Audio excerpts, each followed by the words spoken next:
Mardi 25 juin, notre tête de mort bien en vue, direction la Corse et plus précisément Massinazzo à 18 000.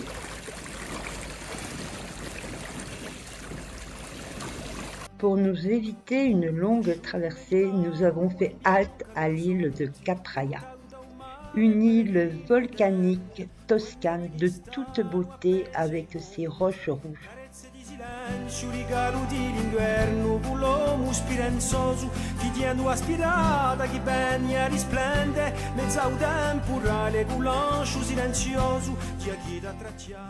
On dirait que c'est le jour de la grande parade maritime, mais lui, on préfère le laisser passer. Au loin se dessine le cap Corse, tel un géant endormi.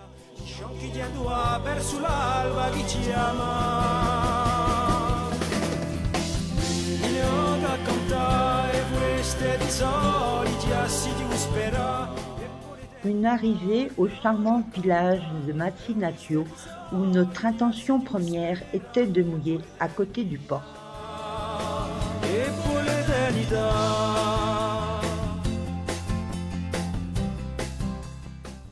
Mais voilà, panne de notre guindeau électrique qui nous oblige à faire des ronds dans l'eau en attendant une place au port.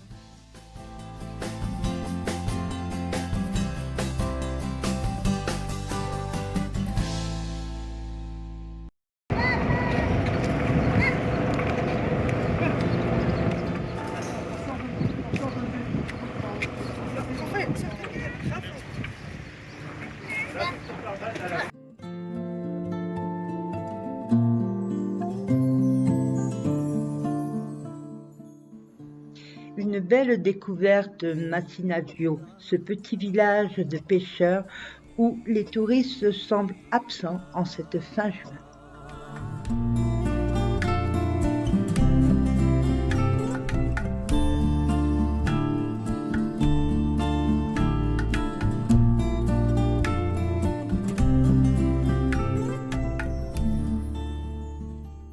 Et c'est parti pour 36 000 avec une escale à côté du port de Taverna.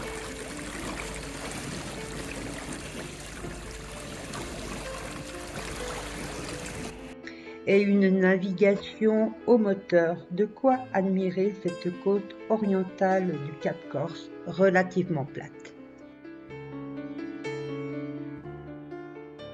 Mais qui devient néanmoins plus escarpée à l'approche de Bastia.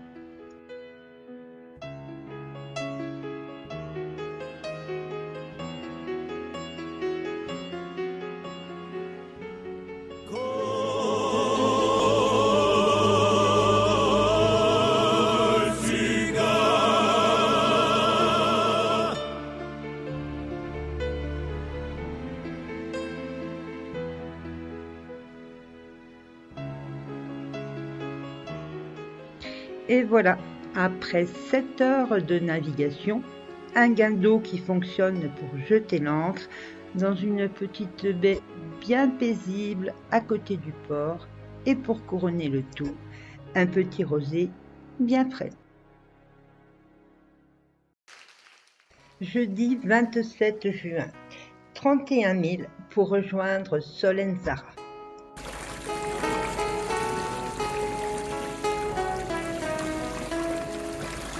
Au loin se dressent les aiguilles de Bavella qui marquaient autrefois la frontière entre la Corse du Sud et la Corse du Nord. Et une arrivée au port pour un séjour à Solenzara de 3 jours.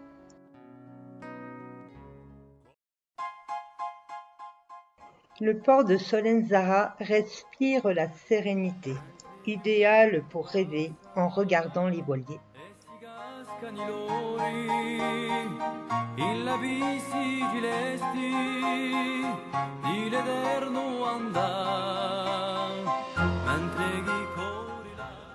Au-dessus du port, à 1218 mètres, les aiguilles de Bavella se dressent fièrement, comme des gardiennes de pierre veillant sur la Corse.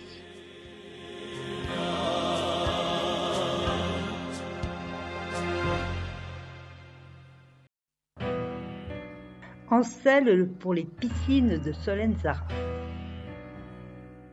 Ok, je me traîne un peu, mais il faut dire que la montée entre maquis et vue sur les aiguilles de Bavella est assez magique.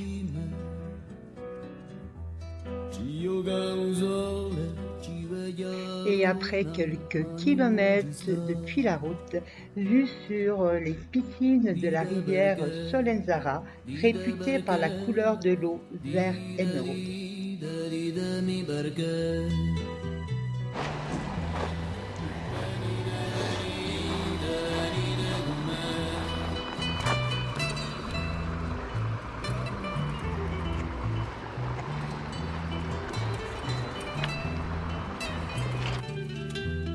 Une eau aussi claire que glaciale. En cette fin juin, on se contentera de tremper les pieds.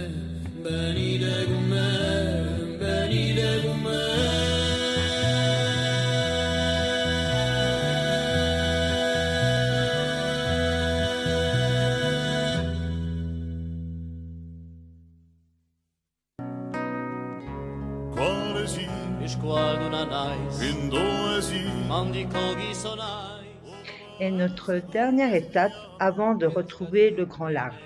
Course livrée, lessive et un au revoir au port.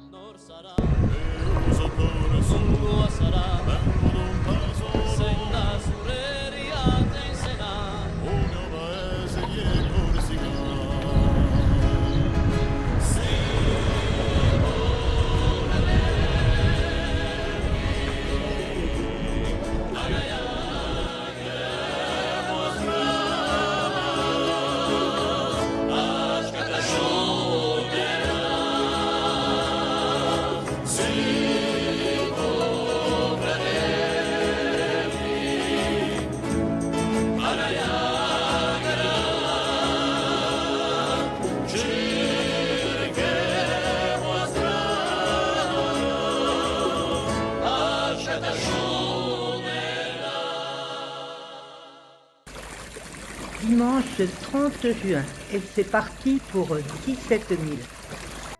Une traversée tranquille vers la baie de Porto Vecchio. Objectif, trouver le spot parfait pour se laisser bercer.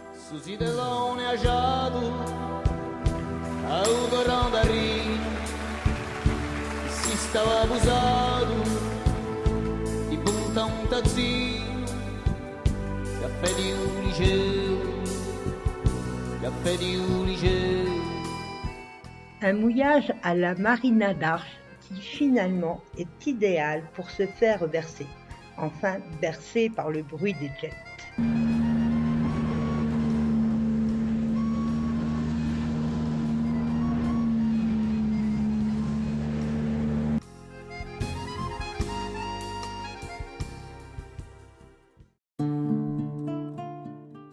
Lundi 1er juillet, nous avons rendez-vous dans la baie de Porto Vecchio pour la révision du moteur.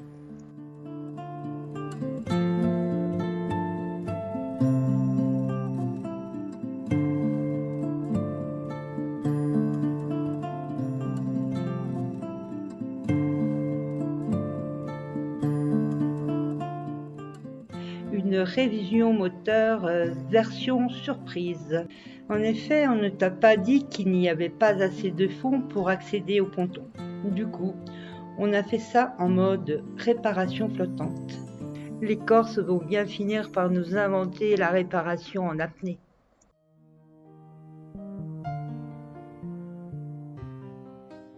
Mouillage dans la baie de Cipriano, jusqu'à ce que la météo décide de célébrer nos 24 ans de mariage à sa manière, avec une bonne pluie.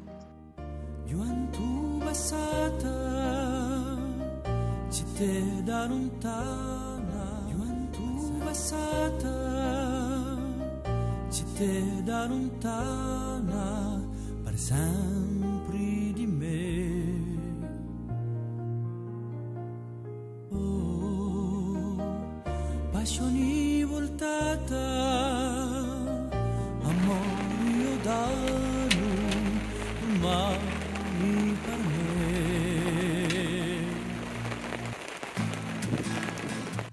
Après avoir été coincé dans les embouteillages de nuages, le soleil a enfin fait son grand retour. Direction Porto Novo à 11 000 mètres.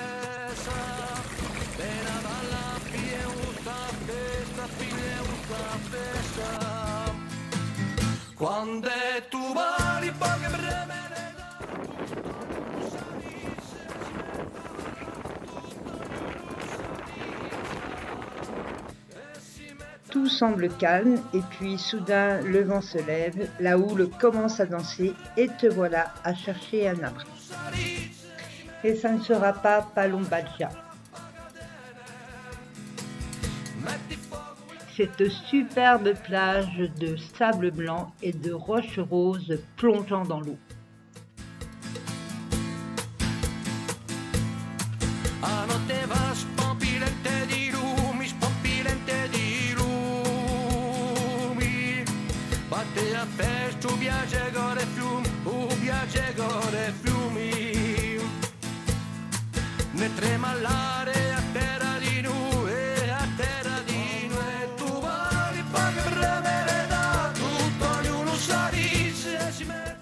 Bon, ben, on ne s'attendait pas à ça, hein, vent, près de 70 km/h, 35 nœuds de vent. Donc bien sûr, pas de voile, c'est pour voir pousser le bateau. On était tout invité, là dans cette baie d'arrivée, là, en face de là. Il y a pas mal de bateaux, mais on va voir trouver une petite place pour passer la nuit. Et nous voici partis pour Santa Lucia. Mais comme tu n'as pas réservé ta bouée, tu ne pourras pas mouiller.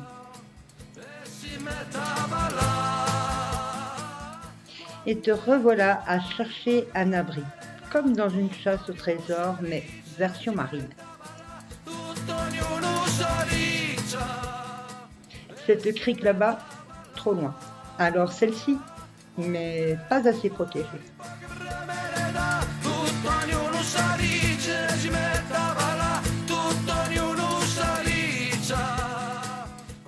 Mais avoue, rien ne vaut le moment où tu trouves un coin à peu près tranquille et que tu jettes l'ancre. Jeudi 4 juillet, nous quittons Porto Novo pour Rondinara.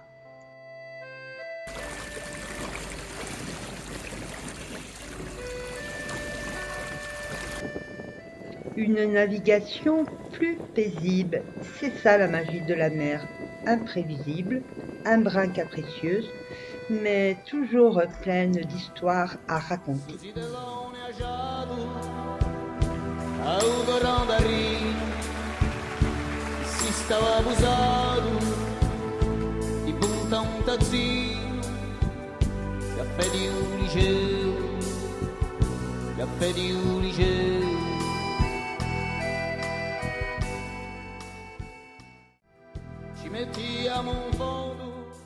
Et voilà, 2 nuits à Rondinara, une plage à l'étonnante forme de coquillage.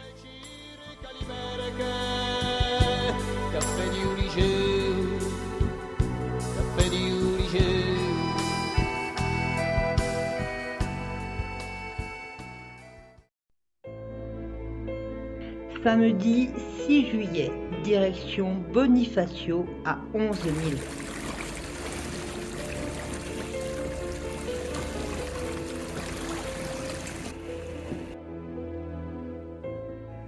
Passage devant l'île de Carvalho, surnommée aussi l'île des milliardaires, et l'on croise les doigts pour une brise de richesse.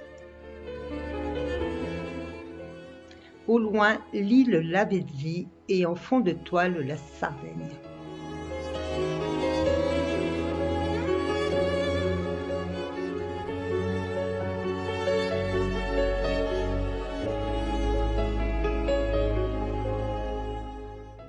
Les falaises qui mènent à Bonifacio, sculptées par le vent et les vagues, semblent tout droit sorties d'un décor de film.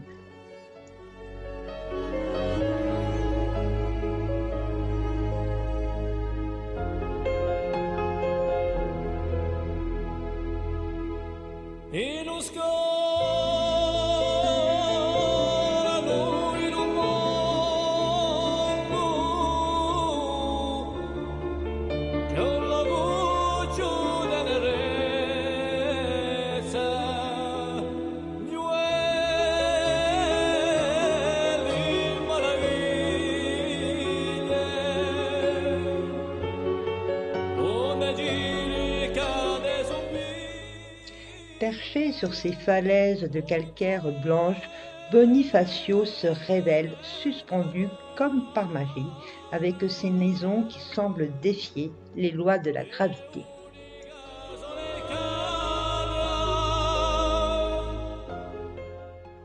L'arrivée au port de Bonifacio, vraiment une parenthèse magique.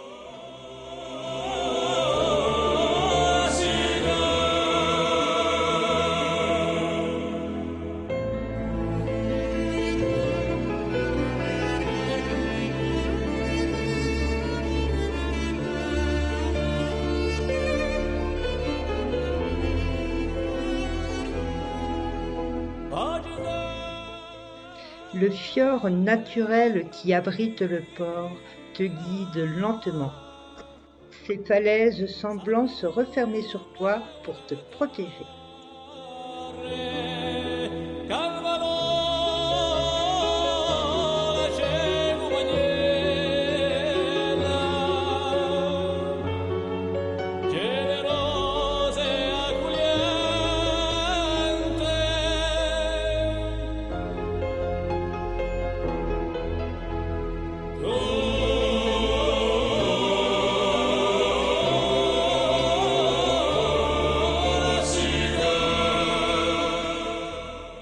Quant aux maisons perchées sur les falaises, elles surveillent ton approche.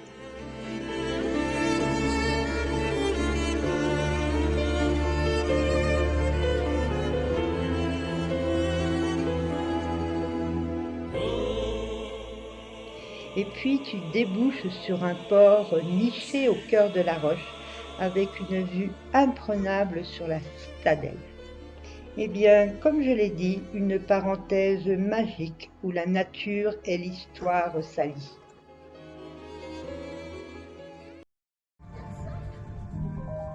Et nous avons la chance d'assister à la dernière soirée des Festilumi de Bonifacio.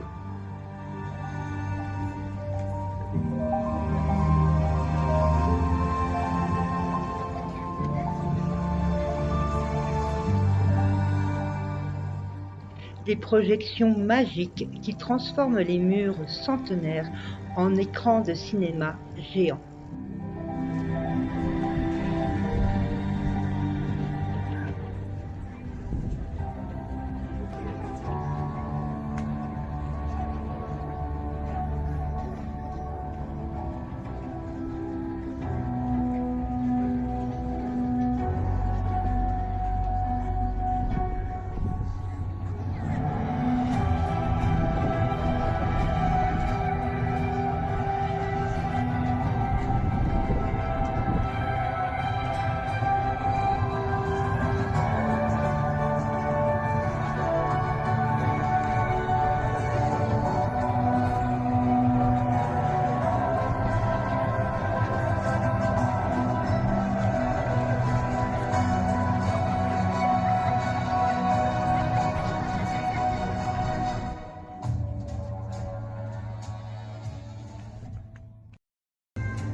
Et Bonifacio se transforme en boîte à lumière géante.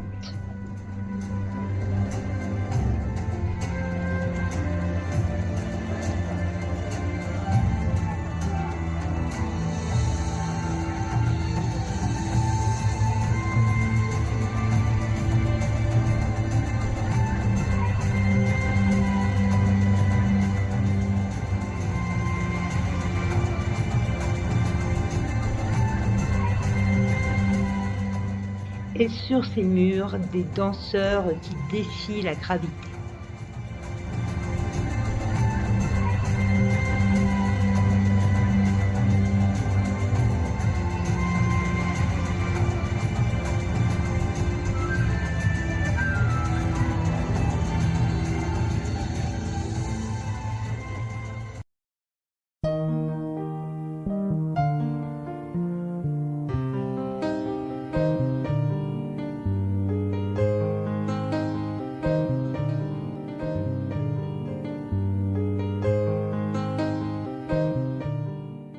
Après une soirée féerique, retour à notre yacht.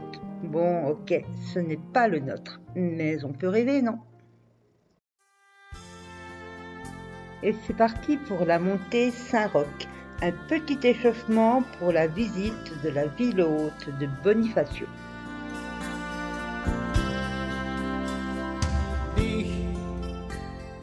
Et à ton arrivée, une vue à tomber qui te récompense par ailleurs pour chaque pas gravi. Mi domanda più perché di quando è adultera Natale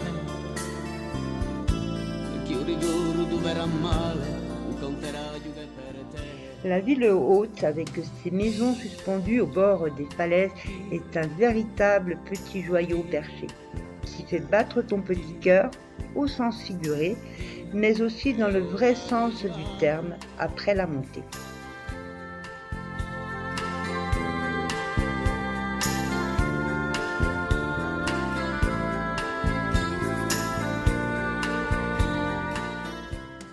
Et n'oublions pas le rocher star de Bonifacio.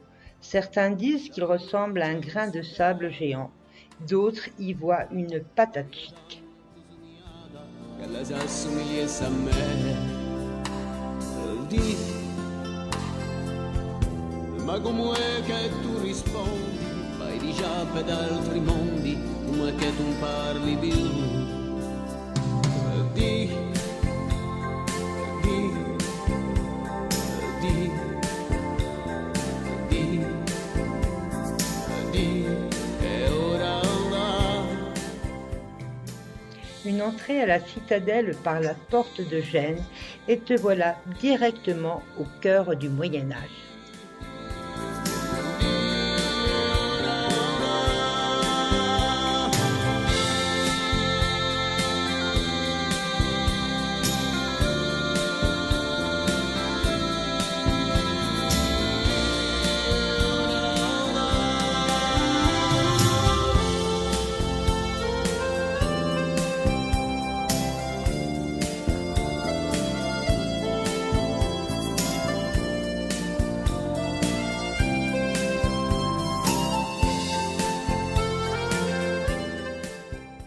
Et un incontournable de Bonifacio, l'escalier du roi d'Aragon, 189 marches, taillées dans la roche, une prouesse technique.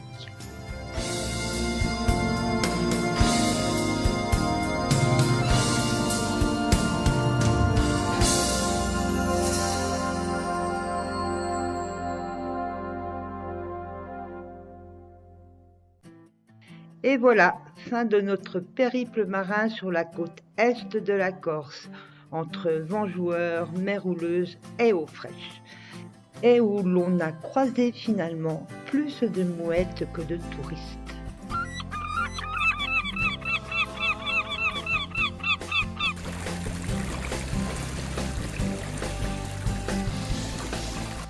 Et rendez-vous pour notre prochain épisode, les îles enchantées de la Maddalena.